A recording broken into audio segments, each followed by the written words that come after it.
SCP-3255. A light shining through the holes inside your eyelids. Object Class: Euclid. Special Containment Procedures. A 2-meter tall perimeter of electrical fencing is to be erected around the Indrid Ardo Mental Wellness Center and will be patrolled by security personnel. Any individuals attempting to gain access to the building are to be apprehended by security, interviewed, and administered amnestics as appropriate. Personnel are not to be exposed to SCP-3255-1. In the event that an individual does become exposed to SCP-3255-1, they are to be removed from its presence immediately, and depending on the length of time they were exposed for, restrained until either symptoms subside or expiration occurs. Any research involving SCP-3255-1 is to be performed via use of an unmanned drone. All specimens of SCP-3255-2 are to be kept in separate humanoid containment chambers at the nearby Site-11, each kept under guard by 2 security personnel at all times. SCP-3255-3, also contained at Site-11, is to be kept inside Anomalous Morgue 27. No autopsy of SCP-3255-3 is to be attempted. Description: SCP-3255 is the collective designation for a number of anomalous items discovered at the Indrid Ardo Mental Wellness Center located near Sacramento, California. In reality, the Wellness Center was the cover for an installation funded by prominent members of the Fifth Church in order to pursue research supposedly relevant to their faith. The installation was abandoned by the Fifth Church at some point following the successful creation of SCP-3255-1, and was subsequently acquired by the Foundation after discovery by urban explorers. SCP-3255-1 is a large blue spherical object, superficially resembling a miniaturized star, present within a main chamber inside the Wellness Center. Exposure to the light emitted by SCP-3255-1 is known to cause a number of anomalous physical and mental symptoms, intensifying the longer one is exposed to said light. These symptoms, although varying somewhat from person to person, generally include initial exposure, minor anxiety, skin irritation, difficulty swallowing. 30 minutes, loss of fingernails, severe acne, sudden fondness towards the name Tom. 1 hour, an extreme desire not to look upwards, finger expansion, sneezing. 1 hour, 30 minutes. An obsession with the film Avengers: Age of Ultron, an extreme phobia of felines, prosopagnosia. 2 hours, bodily mitosis, invariably resulting in death. SCP-3255-1's secondary anomalous property is visual in nature, namely that it can be seen clearly even while the viewer has their eyes closed or otherwise prevented from seeing. Footnote 1. Blind test subjects have also proven to be able to see SCP-3255-1. Direct physical contact with SCP-3255-1 is presumed to result in the creation of an SCP-3255-2 or SCP-3255-3 instance, although this has not yet been confirmed through testing. SCP-3255-2 is the collective designation for 5 living humans of varying ages and genders. All specimens of SCP-3255-2 have had their heads removed and replaced with a spherical object of the same size resembling a miniature star, which floats several centimeters above their necks. The light emitted by these structures has not been determined to possess the properties demonstrated by SCP-3255-1. Specimens of SCP-3255-2 require no food, water, or sleep, and will often wander aimlessly through their surroundings or lay down on the floor. No attempts at communication with SCP-3255-2 have thus far been successful, suggesting a significant reduction in mental faculties from their original state. Analysis of SCP-3255-2 have revealed the presence of significantly non-Euclidean biology, making full mapping of their bodily systems difficult. SCP-3255-3 is a male human torso. The arms, legs, and head of SCP-3255-3 have been removed through direct physical contact with SCP-3255-1. All body parts missing from SCP-3255-3 have been replaced by floating structures of the same size, resembling miniaturized stars. Analysis of SCP-3255-3 has revealed the presence of non-Euclidean biology significantly more severe than that present with an SCP-3255-2. Together with possible mind-affecting properties, see Incident 3255-3-1, that makes full inspection difficult. Incident 3255-3-1. During the initial autopsy of SCP-3255-3, a series of anomalous phenomena ensued, resulting in the loss of Dr. Wesley, who was performing the autopsy, and his assistant junior researcher Len. Audio transcript of the incident follows. Begin log. Dr. Wesley. Beginning the autopsy of SCP-3255-3, please pass me the scalpel, Len. Irrelevant sections removed. Oh dear. Junior researcher Len. Is there a problem, Doctor? Look there. Right there. Do you see it? I don't... Look, there's a gap between his stomach. Ah, shit. I have to agree. This is, going to make things somewhat more complicated. Len, you're gonna have to hold my legs here. No problem. Sounds of movement. I just need to, widen the gap here. If I put my hands in each other, I should be able to get some purchase. There we go. Do you still have me? I still have you. I'm so glad. I will now, make a visual inspection of the subject's interior. Good luck. Thank you. I love you. Okay. Sounds of movement, followed by junior researcher Len screaming. Doctor? Doctor, my hand slipped through. Are you there? Can you hear me? Heavily muffled speech, presumed to originate from Dr. Wesley. Hold on, I'll retrieve you. Sounds of movement. Hello? Doctor? Are you still there? David? Sounds of movement, followed by heavily muffled speech, presumed to originate from junior researcher Len. End log. At this point, security personnel present attempt to intervene, claim that they only realized something was wrong seconds prior. By this time, however, both Dr. Wesley and junior researcher Len had completely climbed into and were lost in SCP-3255-3's non-Euclidean biology. All attempts to retrieve them have been unsuccessful. However, sound equipment has picked up sounds of movement and panicked breathing originating from deep within SCP-3255-3's body. Presumed timeline of events. The following is a timeline of events that occurred at the Indrid Ardo Mental Wellness Center, leading to the creation of SCP-3255-1, SCP-3255-2, and SCP-3255-3, as reconstructed using recovered security footage and personal logs. Said logs were written by the director of the facility, Dr. Fabian Kellier, a pseudoscientist presumed to have been given the post due to family ties with prominent members of the Fifth Church. 5 other researchers were present in the Wellness Center for the majority of events.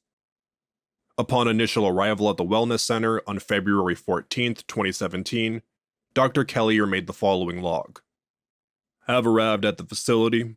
Conditions are good with the exception of rats. We'll need to do something regarding infestation. Staff seems friendly and easy to work with. I'm eager to get to work myself. Following this log, initial research began. This research seemed to have been focused on comparison of star charts with famous works of art such as the Mona Lisa and Starry Night. Purpose of this is currently unknown. When not conducting his research, personnel engaged in conversation and recreational activities. On February 27, 2017, Kellier made the following log. Dennis forced us to watch a film last night, the second Avengers, so not even a good one. Was fun nonetheless. Research sometimes makes it hard to keep up socially, so was grateful for the opportunity to get to know my staff. But have no desire to watch the film again. Bad. Research continued until February 31st, 2017, when Kellier wrote, Research is not going well. This idea came to me in a dream, and I was quite sure it would bear fruit. Perhaps was mistaken. Staff are uneasy. Do not blame them. Perhaps we are getting nowhere here. Is my fault. Almost immediately after this log, he wrote, "Had an idea. Something very special, I think. Stars die in threes but are born in fives. Everything in this world has a signal, a line they walk on shaped like themselves. Have read this. If you can make a signal, you make a thing. Requires resources for this. Will inform brother. Some stars are dead, but we can still see them. Some stars have been born here. We're just not allowed to see them yet." Over the course of the next 6 months, 3,125 individuals visited the Wellness Center in small groups at a time. Footage analysis shows these to be a mixture of members of the Fifth Church and local vagrants. In each instance, the visitors would be shown to the main chamber of the Wellness Center, and an event similar to the following would take place.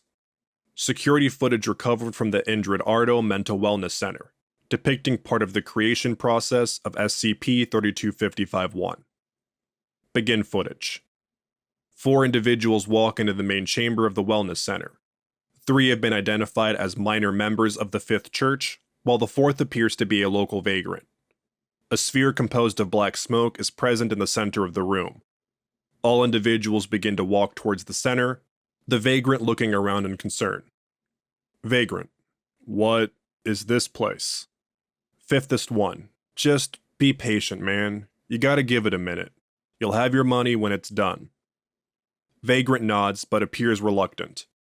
A moment later, the heads of all individuals present jerk up, and black smoke begins to emerge from their mouths, joining with the already existing sphere.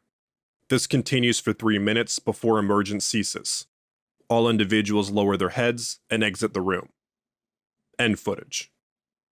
On September 3rd, 2017, after the observed contributions of 3,125 individuals to the developing sphere, the following event took place. Begin footage. 22 minor members of the Fifth Church are standing before the developing sphere. Their heads are pointed upwards, and black smoke is emerging from their mouths, joining with the sphere. This continues for several minutes before emergence ceases. Immediately following this, the sphere ignites in a flash of blue light. When this light clears, the spheres become SCP-3255-1. Pause. All individuals present begin cheering. End footage. Following this event, Kellier made the following log. "It's done. Big Blue is born. 3125 is a good number. A plethora of 5s brings us closer to conclusion. Can hear him singing from here. Is a very strong signal. Expected it to be pink, truth be told, but blue is fine frequency too. Am glad task is complete. Was exhausting work, and tensions are developing between my staff. Eager to get some relaxing in. Waiting for orders from up above. Feels like the fifth world here already. Communication logs recovered from the Wellness Center suggest no orders from prominent fifths were received. The reason for this is unknown." By September 13th, 2017, events in the Wellness Center had returned to their initial state. Research regarding star charts and the works of art was ongoing, and staff mainly avoided SCP-3255-1. On September 26th, 2017, Kellier reported discomfort among his staff as a result of SCP-3255-1's presence. Minor issues. Big Blue making people sick when they go near him. Do not see how Fifth World plays into this. Illness is a constraint, not a freedom. Am I misunderstanding this? Staff seems nervous. I am nervous too. Why have we not been contacted? Is there something more important? Blue won't stop singing. On September 29th, 2017, the following event took place. Footage takes place in main chamber of the Wellness Center. Begin footage. 5 individuals enter the room. Image analysis confirms them to be research staff assigned to Dr. Kellier. All have relaxed and composed postures. Researcher 1. You ready? Researcher 3. As I'll ever be. I love you. They move towards SCP-3255-1, standing next to it. They then insert their heads into SCP-3255-1. The muffled sounds of moaning can be heard. This continues for 3 minutes. All individuals move away from SCP-3255-1. Their heads have been replaced with structures resembling miniaturized stars. Creation of all specimens of SCP-3255-2 confirmed. End footage. Immediately following this event, Kellier wrote, "Things not good right now. Bad, in fact. Staff have put themselves in Big Blue. Was expected eventually, but not yet. It is quiet here now. They sit around and wander and bump into walls. They don't speak. The parts of them that spoke are speaking inside Big Blue now. Regrettable. Regrettable." According to security footage, the following weeks mostly consisted of Kellier wandering around the facility, attempting to continue initial research with star charts, and watching movies on television. His behavior during this period suggests a deteriorating mental state as a result of a combination of isolation and exposure to SCP-3255-1. On December 22, 2017, Kellier made the following log entries in rapid succession. Something ho. Something wonderful is happening to me. I miss the Avengers. I miss talking. I miss the sun. I miss the moon. I miss fives. I miss my fingernails. I miss Clara. I miss Parth. I miss Alan. I miss Makoto. I miss Dennis. Where are you all right now? You're having fun in there without me, aren't you? Hi. Saw a rat today chewing through a wire. Saw its eyes. No smoke in there. Must have gone into the star. How many rats went in there and we didn't notice? It isn't 3125. There aren't any fives in there. There aren't any fives. What did we make? There's nothing on TV. I love you. Kellier then made his way towards SCP-3255-1, captured in the following footage. Begin footage. Kellier enters the main chamber and looks at SCP-3255-1. Kellier. Hi. It's really lonely out here. Can I come in? Okay. I love you. Kellier does a running jump into SCP-3255-1 and disappears from view. Several seconds later, SCP-3255-3 is ejected from SCP-3255-1. End footage. No activity from this point was recorded until the urban exploration that caused the Foundation to become aware of SCP-3255. Thank you for listening to SCP-3255, A Light Shining Through the Holes Inside Your Eyelids by Tanhoney. If you enjoyed this SCP, please like and subscribe, and follow the link in the description of the SCP Wiki, and vote to support it and the SCP Wiki as a whole.